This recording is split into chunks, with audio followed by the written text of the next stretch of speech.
Good morning, or I guess good afternoon, eighth graders. This is a quick recap video of our Zoom session today for 2920.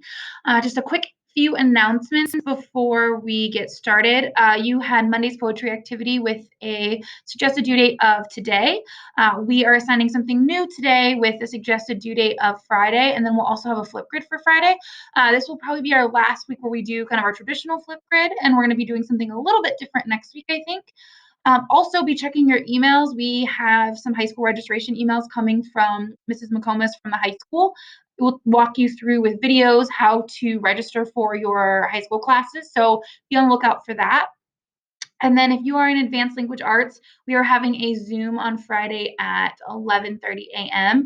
We're going to be talking about what it looks like for you to make sure that you are staying on path with pre-AP for next year, or what that's going to look like and what your options are.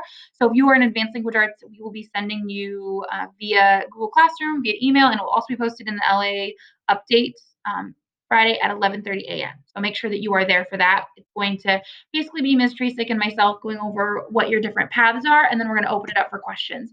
If you are also in algebra, you've already seen some information that Ms. Woolers has probably shared with you, and then we'll have you fill out a quick form, and then you'll be done. So it shouldn't take longer than 15, 20 minutes. So be there for that if you're in advanced language arts.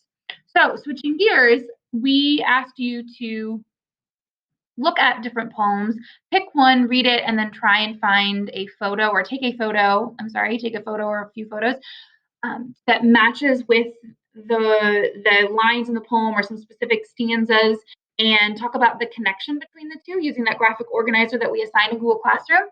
Today, we're going to up the ante a little bit and ask that you create your own poem. And so there are some boundaries that we want you to stay in. But for the most part, you have so much freedom. In our Zoom session, a lot of questions were asked about, like, well, can we do this, or do we have to do this? There, you get to make a lot of choices for this assignment. So basically, your mission is to create your own poem. And there's a couple different paths you can follow. But if we think about poetry, we've talked a little bit about poetry, but especially advanced language arts students, we're going to be moving into Romeo and Juliet and Shakespeare next week. So this will be our last week where we're all together. And next week, advanced language arts will branch off and we'll be doing something different with both groups. But there are a lot of different ways that you can write poetry. Free verse is the one that I chose to write, and Mr. Dickinson chose to use free verse as well. You can write with a rhyme scheme. Ms. Tresick wrote with a rhyme scheme, which is not unique to, but which is prescribed in iambic pentameter. And all kind of, that's the stressed and unstressed syllables, and I'll show you her poem here in a moment. And then just one of the tools that I thought you might look at would be alliteration. I use repetition in mine. Mr. Dickinson used a little bit of rhyme, and he had kind of an interesting flow with some additional meaning in his poem. So there's lots of different things that you can do, but basically you get to create your own poem. You can do that in any way that you like, but we are asking that you continue with this theme of poetry in motion. And you can either write a poem and then go outside or in your home or wherever it is that you go, and then take a picture that represents that poem. Right? Or if you are like me, the path that I took was I took a picture and I was kind of looking through my camera roll, and I found this beautiful picture that I took, and it reminded me of how I was feeling that day. And then I wrote a poem based on that. And so you can kind of do one of those two different things. Basically, your goal is to create a poem that references or draws inspiration from our current situation. This can be hopeful or more somber depending on how you're feeling about this experience. I know a lot of you are just like, oh, it feels like the same. And that's kind of how I was, or where I'm at as well. And that's what my poem reflects. There is a little bit of a hopeful uptick at the end, just because I wanted to focus on the positive, but this gets to be your self-expression. And one thing that we talked about in the Zoom today was that this is like one of the most interesting ways to express yourself. And it can be really tough when you're sharing these things. I know for me, sharing my poetry is a lot tougher than if I'm sharing my writing or my journal entries. For whatever reason, this is tougher. And Ms. Tresick and Mr. Dickinson echoed that as well. But we want to encourage you to not be afraid and to not shy away from that, because you're going to create something that is your own. And again, you get so much choice.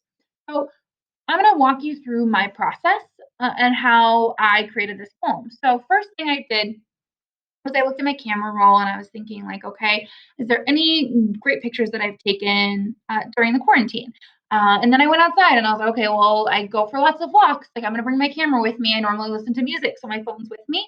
So I just got outside, took some pictures. I then came home and I was looking at my journal entries, and I was, is there anything in here? Are there any great lines that I could use? Because the cool thing about poetry is you could use something that you've already written and expand on that and create a poem from there. I then took a lot of scattered notes. So you can kind of see in the upper corner where I'm talking, this is what my notebook looks like. It's scattered, and I drew a picture of a tree over here. And so there's lots of things that didn't make it into the final draft of my poem, but I really wanted to get down all of my thoughts. And so there were a lot of lines that just didn't make sense. And then I did some start and stops. I spent some time with it, walked away from it, spent some more time with it, walked away, and then finally created what was my final draft for this. But it's definitely still something that I could edit. So this is what happened, and I want you to be thinking about what are some things that you notice. So this is the image alongside. So there on the far right, this is the image that I chose to include, and I tried to get that shot of the sun filtering in the top left third of the image, kind of like what Mr. Dickinson talked to us about. I, for the first time ever, added the graph or the grid lines to my camera, and so that's how this came about. So my poem is called Sun Filters In, and it says, another day, another sun up, another sun down. Each one marks the slow pass of time, for they all blend together. Same day, same sun. The slow march of time etches away, erodes, and all at once it appears there's no end. But a new day comes, and with it a new sun filters in. Hope springs eternal, or so they say. Or maybe sun springs eternal, and with it brings a new batch of hope, or a fresh batch of hope. I played around with the word new and fresh, and I decided on fresh. So this is my poem. If you'll notice, it's really only 9 lines. It's 3 stanzas, 3 lines each. I didn't set out to create a poem that was only 9 lines, but that's what I ended up with. I wanted to something that I really focus on when I'm writing poetry is repetition. I like to do repeating of the first line or the last line. I wrote a poem for my sister when she got married, and that was the what I had to give a toast, and I was really nervous because my brother-in-law's best man is a really great speaker. And so I was like, I have to have something good. I have to have something prepared. And so I wrote a poem that had a lot of repetition in it about like just sisters being friends. And so that was one thing that I really focused on with this one as well. On that first line, if we reread it, it says, another day, another sun up, another sun down. The next stanza starts with same day, same sun. And then the last line, but a new day comes, and within a new sun filters in. Every single first line, I mention the sun and the new day or the same day or whatever it might be. And so I wanted that to be something that you focused in on.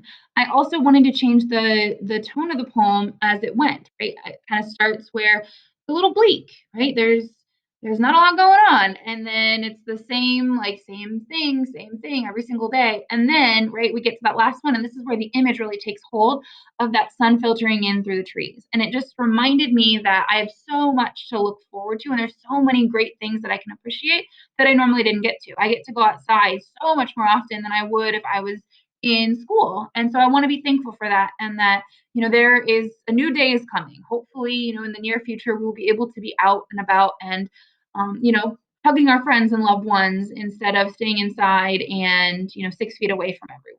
So that's kind of the tone that I was going for.